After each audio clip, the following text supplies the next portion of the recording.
Se llama millennials a los jóvenes nacidos entre 1982 y 1995.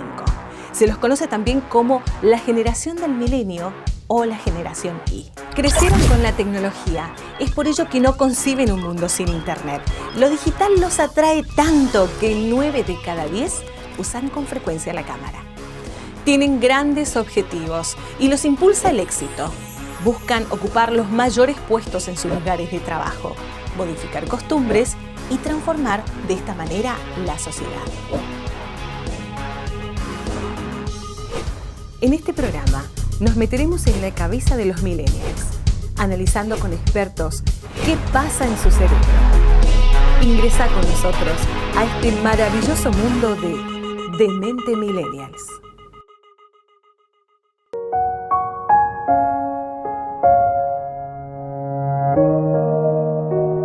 ¿Quién no ha sentido la fuerza inexplicable del amor? Todas las culturas a lo largo de la historia han dejado leyendas y obras de arte que reflejan la universalidad de este sentimiento. Hasta los animales lo sienten. Estudios sobre comportamientos de mamíferos y aves nos describen comportamientos similares al humano. Por tanto, cabe pensar que el amor es un instinto primitivo mucho más antiguo que nuestra propia existencia como especie.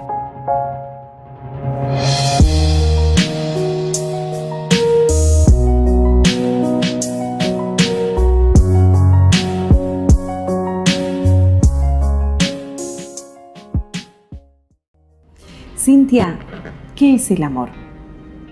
No hay una única forma de definir el amor. De hecho, cada persona tiene sus propios parámetros para definirlo. Si nosotros le preguntamos a las distintas personas, cada uno lo va a definir de un modo distinto. Por eso quizás, ¿no?, cuando nos preguntan, estamos recién comenzando una relación, si los amamos, nos quedamos pensando y no sabemos, no concordamos en relación a una respuesta. Sin embargo, a todas las personas les preguntamos si sintieron amor alguna vez y nadie va a poder negarse, porque el amor sobre todo es un sentimiento universal, es algo que todos sentimos en todas partes del mundo. De hecho, nos inventamos un día especial al que le llamamos San Valentín, y también lo llamamos el Día del Amor y la Amistad, haciendo referencia a que no solamente amamos a una pareja, sino que amamos a nuestra familia, a nuestros hijos, amamos a Dios, amamos a la naturaleza, ¿sí? Y aparte de eso, también amamos a nuestras mascotas y vemos cómo ellos de alguna manera nos demuestran ese afecto, ¿sí? Nos demuestran en sus conductas que nos aman. De hecho, te estaba por contar, Maru, una noticia que vi hace unos años de un hombre que se casó en Indonesia con una vaca. Y esto de poder notar de que los animales también sienten este afecto, tiene que ver con que el amor es algo rudimentario, ¿sí?, mucho más arcaico que nuestra propia existencia como especie. Ahora, desde las neurociencias nosotros definimos al amor como una activación masiva de los sistemas neuronales de recompensa. ¿Qué significa esto? Que nosotros, cuando estamos con la persona que amamos, queremos volver a estar con ella, nos obsesionamos, queremos estar todo el tiempo con esa persona, ¿sí? Pero sobre todo el amor, sacándole todo el romanticismo, toda esa carga, ¿no?, de platónica, si se quiere, es esencial para la supervivencia del hombre como especie. Bien, es decir que nosotros existimos gracias al amor. En cierta forma, todas las emociones son importantes para la subsistencia, tanto del individuo como de la especie. Por ejemplo, el miedo nos permite a nosotros sobrevivir frente a un peligro, enfrentarnos a un peligro, ya sea activándonos para atacar o para huir. El miedo nos prepara o nos permite reponernos frente a una situación de mucha tristeza. El asco nos permite identificar elementos o comidas en mal estado, por ejemplo, para no intoxicarnos, ¿sí? Y el amor sobre todo nos permite a nosotros reproducirnos, identificar una persona con la que queramos compartir nuestros genes y postergarnos en la historia. ¿Qué sucede en la mente, en el cerebro de una persona que por estar enamorada no ve el daño que le ocasiona una persona violenta, maltratadora? Cuando nos enamoramos hay una explosión en el cerebro de un montón de químicos a los que llamamos neurotransmisores, que son pequeñitas moléculas que comunican una neurona con otra y que tienen una función específica. Algunos de los neurotransmisores que conocemos, por ejemplo, y que se activan en el momento del enamoramiento son la adrenalina, la dopamina, la serotonina, las endorfinas, entre muchas otras. Vamos a tomar esta. La adrenalina, por ejemplo, lo que va a hacer es que nos activemos frente a la persona amada, cual si estuviésemos, ¿no?, frente a un peligro. ¿Viste que cuando estás frente a una persona que te gusta, ¿qué sentís? Taquicardia, sudoración, incluso esas mariposas en la panza tienen que ver con los movimientos intestinales que hace que la adrenalina, ¿no?, lleve la sangre hacia otros lugares del cuerpo que lo necesitan más cuando están frente a un peligro. La serotonina va a hacer que nos sintamos bien, que sea algo placentero, que podamos disfrutarlo. La dopamina, como hablábamos hoy de los sistemas de recompensa, es la que requiere o necesita repetir o reproducir los momentos en los que estoy con esa otra persona o haciendo esa actividad o esa cosa, ¿sí? Es como una adicción. Yo necesito volver a tener esto que me genera tanto placer. La oxitocina, por ejemplo, es un neurotransmisor que se libera también o que lo asociamos, por ejemplo, cuando nacen los bebitos, las mamás, nosotros liberamos muchísima oxitocina después del parto y nos permite establecer ese vínculo hermoso que no se puede repetir más, ¿sí? También lo tenemos con, por ejemplo, nuestras parejas y es lo que nos permite establecer lazos duraderos en el tiempo. Y las endorfinas, por último, son las que de alguna manera actúan como analgésicos, bloqueando los receptores del dolor. Cuando nosotros nos enamoramos, ¿sí?, se activan todos estos neurotransmisores que hacen que de alguna manera la corteza prefrontal, que es la más racional, la que nos permite a nosotros tomar decisiones más maduras, más pensadas, se desactive, se bloquee, ¿sí? Entonces actuamos de modo instintivo, nos enamoramos como animales, ¿sí? Y dejamos de pensar, no damos cuenta, minimizamos las cuestiones que por ahí son peligrosas, ¿sí?, son intensas, las minimizamos, no le damos importancia porque necesitamos seguir con esa persona, te decía recién, cual adicción, ¿sí? Necesitamos volver a eso. Necesitamos sostener un vínculo de apego, sobre todo cuando los vínculos son dependientes y requerimos de otra persona porque solos nos sentimos desprotegidos, ¿sí? Y además también el hecho de que haya una persona, ¿no?, manipuladora y violenta, tenemos que tener en cuenta de que es todo un proceso, todo un recorrido, que se inicia muy sutilmente, muy despacito, y a veces casi no nos damos cuenta de eso, no nos damos cuenta de que nos estamos enganchando en una relación que va empeorando cada vez porque el ciclo, ¿sí?, se intensifica y de pronto nos encontramos envueltos en una relación de la cual no nos podemos desprender, no podemos salir, e incluso si racionalmente nos corremos no podemos entender cómo estamos tolerando todas esas cosas. Desde lo anatómico podemos decir que es el cúmulo de todos estos neurotransmisores juntos. Podemos decir que es la corteza prefrontal, que te decía que es acá y que es lo más nuevo en la evolución, lo que está sesgado, frenado, ¿sí?, que no nos permite pensar racionalmente, ¿sí?, en relación a esta pareja.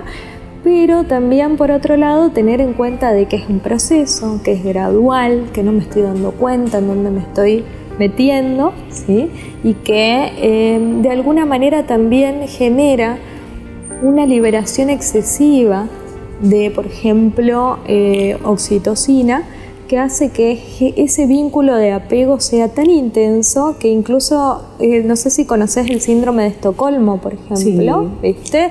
En donde hay un victimario o viene frente a un secuestro y la secuestrada se termina enamorando del secuestrador, termina generando un vínculo de apego, incluso complicidad frente al secuestrador, y eso no se puede entender racionalmente y tiene que ver todo con esta química que se produce internamente. Bien, parece que cuando hablamos del amor, todos sabemos lo que es, pero cuando nos encontramos en ella, nos encontramos confundidos muchas veces. Se han hecho películas, vemos en nuestros celulares memes, y acá viene mi pregunta.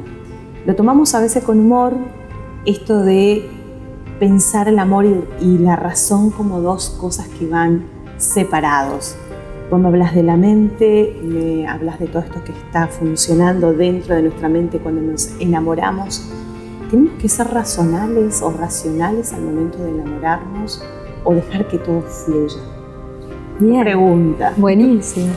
Hay una antropóloga que estudia el amor que se llama Helen Fisher, y ella hizo un análisis de diferentes personas.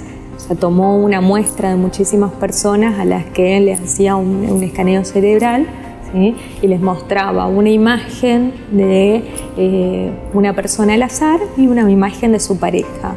Y fue viendo de que en verdad, digamos, se activaban zonas completamente distintas del cerebro cuando esa persona estaba enamorada y cuando no.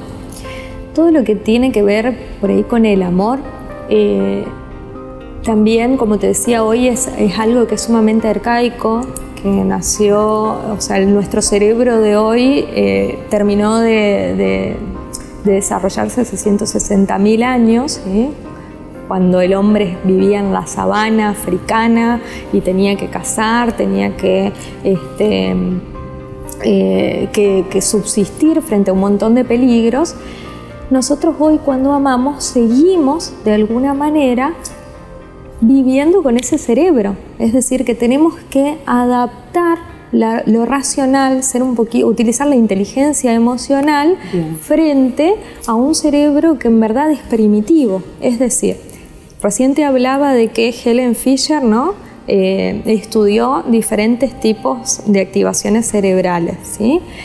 La primera, que es el cerebro más rudimentario que se activa, es un amor más instintivo, que nace y que lo sentimos, esa piel, esa química, la conexión que tenemos con la otra persona, y que es algo que realmente no es racional. Cuando nosotros pretendemos una relación madura, es importante pensarlo un poco más, tomarse el tiempo necesario para que esa química se regule, ¿sí?, y poder activar el sistema o la corteza prefrontal, que a veces tarda muchos años incluso, ¿vale? Porque acordate de que en principio nosotros tenemos una etapa que es fugaz, que es de deseo sexual, después pasamos a un enamoramiento, donde la persona nos atrae, queremos estar todo el tiempo con ella, pensamos, el 80% del tiempo pensamos en esa persona, ¿sí? Y después viene una etapa de frustración y finalmente, si pasamos la etapa de frustración, que estamos hablando más o menos después de, algunos dicen del año, otros dicen de los 3 años, algunos más, ¿sí? Después, recién de ese tiempo, viene el amor en donde nos conocemos, donde respetamos nuestras individualidades, donde podemos tener proyectos en conjunto, en común, exactamente, y recién ahí es a donde nosotros podemos decidir realmente formalizar con esa pareja. Vos sabés que en general ahora, ¿no?, estamos en una etapa social, cultural, en donde los chicos cada vez más temprano intentan relaciones sexuales o relaciones de pareja, y sin embargo el cerebro termina de desarrollarse, por lo menos en la mujer, hasta más o menos recién los 22 años, ¿sí? Lo que tiene que ver con las conexiones que de alguna forma hacen referencia a las relaciones, a la madurez intervincular, ¿sí? Entonces, no es que antes no puedan tener pareja, es que antes sus partes cerebrales, ¿sí?, no están lo suficientemente maduras como para tener una relación madura, justamente. Claro, ¿Se entiende? Claro.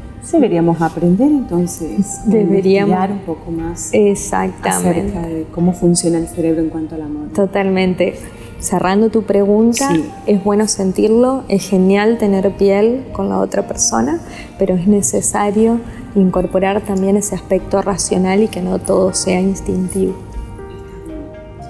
En una pareja, estamos hablando del amor, ¿siempre hay una persona de la pareja que ama más que la otra? Mira, recién estábamos hablando del amor maduro, ¿sí? Y el amor maduro realmente no sería válida esta respuesta, por una cuestión de que nosotros, cuando estamos en confianza con la otra persona, cuando cooperamos mutuamente y construimos entre todos, entre los dos, ya no hay un desequilibrio afectivo. Nos entendemos, nos comprendemos y no es que uno ama más, uno ama menos. Amar significa responsabilidad, significa compromiso, significa apostar todos los días a esa persona con la que elijo vivir cada día, ¿sí? Y la apuesta se hace entre dos. A veces es un poquito difícil porque hoy en día se ve mucho este tema, por ejemplo, de la infidelidad, ¿sí? Y es algo que es muy común de alguna manera, en donde somos infieles, por ahí confiamos en nuestra pareja, pero nosotros consideramos de que tenemos que satisfacer nuestras necesidades, ser felices, vivimos como en un hedonismo, en una era de placer instantáneo, y nos resulta bastante complicado comprometernos realmente con la otra persona. Entonces es importante poder entender de que tengo que apostar, ¿sí? Tengo que poder ver a los ojos y confiar en mi pareja y poder llegar a un conocimiento tal en donde pueda de alguna manera entender de que la apuesta es entre los dos. Entonces no amamos más, amamos lo mismo.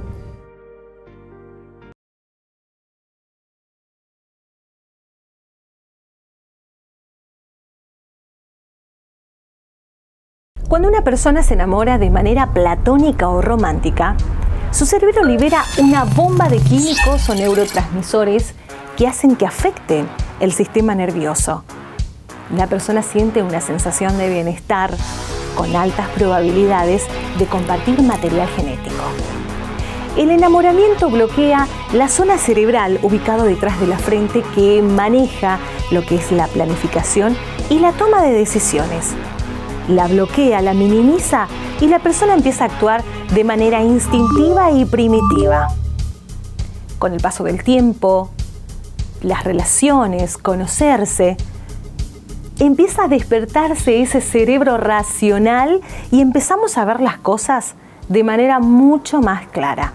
Es por eso que se dice que el amor es ciego. Hablaste que cuando uno se enamora tiene todo este cóctel de hormonas en su cerebro. Entonces, me pregunto, ¿por qué sucede la infidelidad?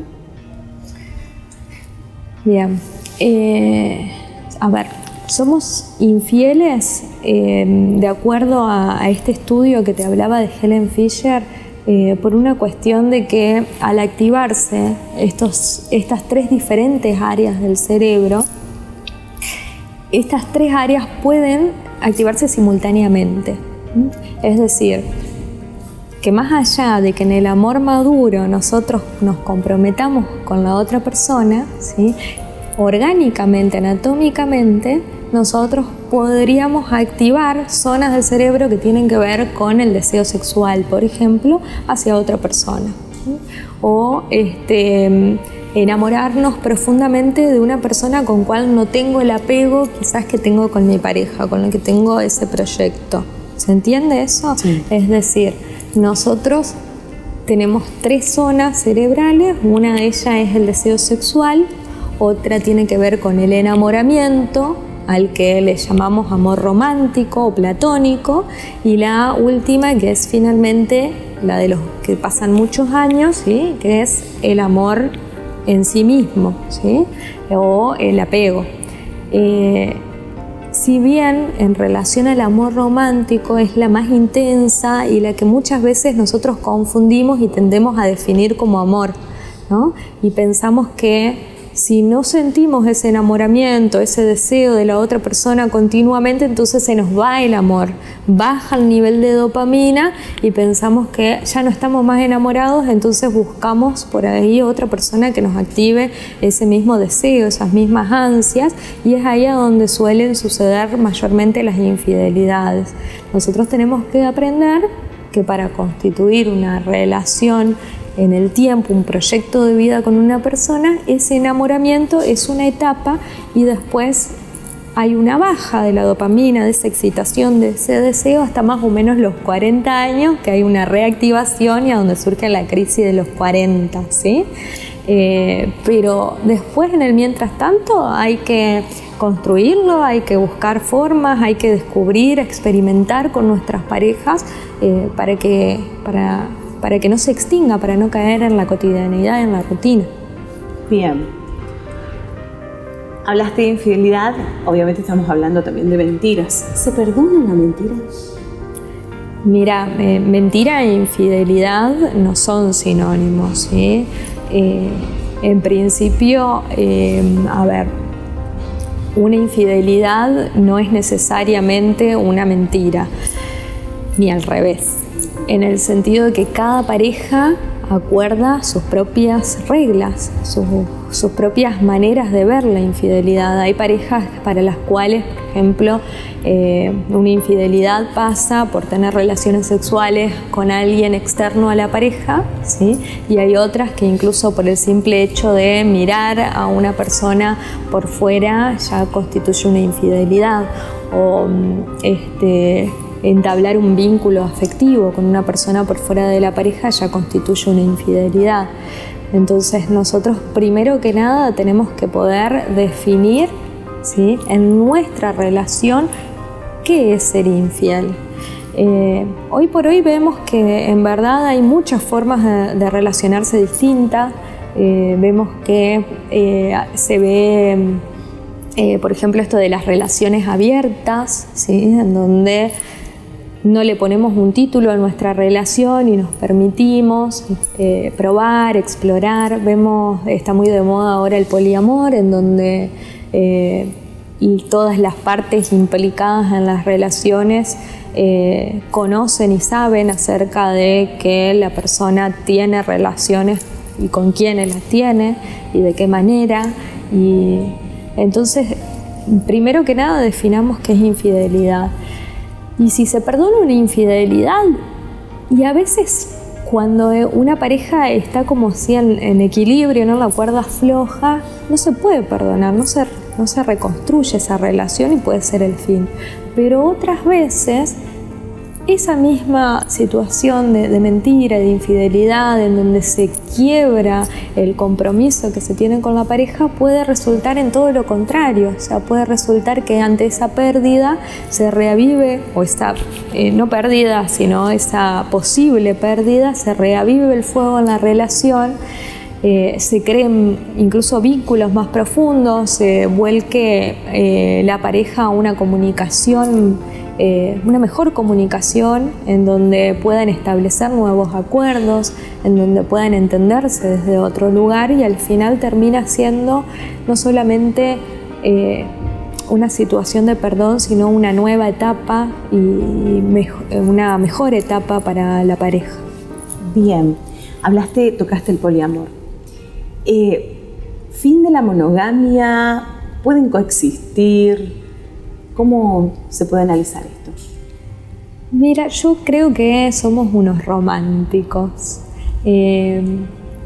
Se festejan, mira, 44.320 bodas al año, entonces nosotros hoy por hoy todavía seguimos queriendo el anillo, el vestido, la fiesta, todavía pretendemos el casamiento, entonces no creo que sea el fin de la monogamia. Más allá de que estas nuevas propuestas tienen que ver, ¿no?, con explorar formas diferentes de relaciones, que no digo que estén mal, todo lo contrario, también nos permiten a nosotros conocernos individualmente y conocernos con nuestra pareja, ver lo que queremos, jugar un poquito más, pero no creo realmente que sea el fin de la monogamia. En relación a los millennials, en todo caso, y volviendo quizás a la primera pregunta, yo creo que definiríamos el amor como a la vida misma, con múltiples facetas. Muchas gracias. En este programa hemos analizado qué pasa en la mente de un millennial en el proceso de enamoramiento.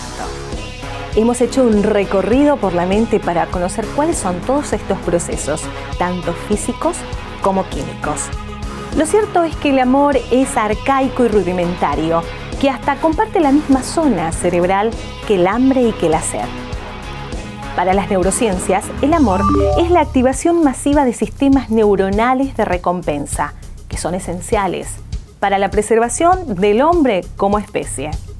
¿Por qué? Porque otorga mucho valor, levanta la autoestima y abre las posibilidades para la reproducción.